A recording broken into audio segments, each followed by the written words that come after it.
Hey, I have a couple of verses for you guys today, and it's the future and how God has a plan for you and a purpose, and He'll never hurt you on purpose.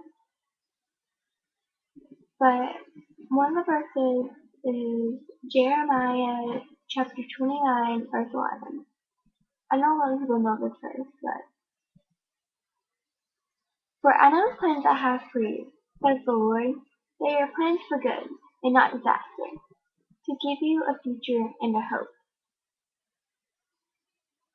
I find this verse very comforting because there is a plan for me, but I also find it very scary that if I get off track, the whole purpose in my life that God has for me is gone, it's ruined. At least that's how I feel. I find it scary. I mean, there's some situations where kids are just like, I'm afraid to give my life to God because I'm afraid He'll want me to do something that I don't want to do, and it's uncomfortable. I know a lot of people are like that, but in another verse that kind of talks about that. It's Jeremiah chapter 30, verses 10 through 11. They say, So do not be afraid, Jacob, my servant. Do not dismay, Israel, says the Lord. For I will bring you home again from distant lands, and your children will return from their exile. Israel will return to peace, and a quiet no one will terrorize them. For I am with you, and will save you, says the Lord. Even if you get off track of God's plan, He'll always be there with you, the temple.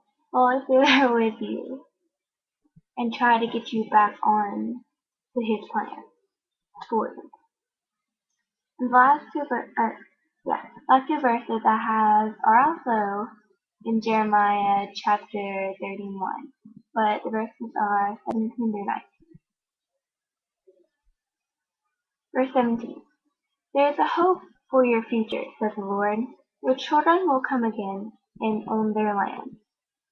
I have heard Israel saying, You discipline me severely, like a calf that needs training for the yoke.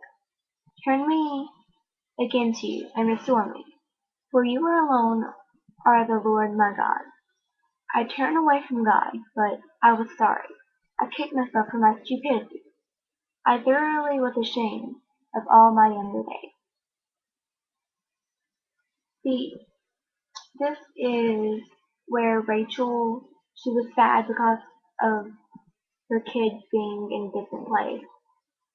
But her sadness turns to joy and happiness because God will return her children to her, and they will also, or she will get back on track with Him.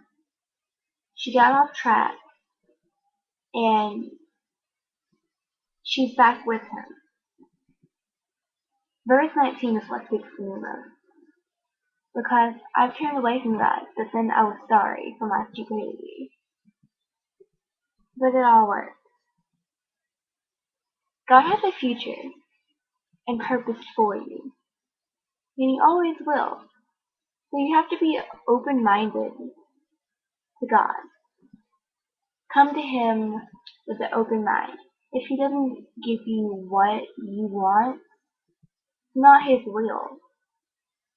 I know a lot of people pray for like horrible things, like stupid things.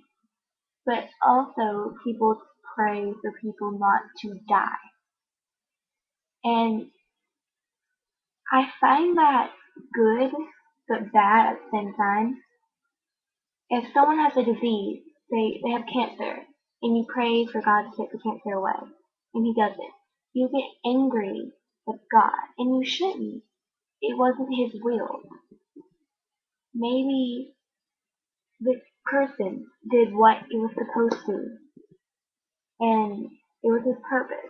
That's how he was supposed to go, or she was supposed to go. Everything happens for a reason. Just come to God open-mindedly, and He'll show you your future, your purpose, and just everything. He'll be a best friend to you. Whenever you feel like you don't have friends, He's always there watching over you. Just come to Him open-minded.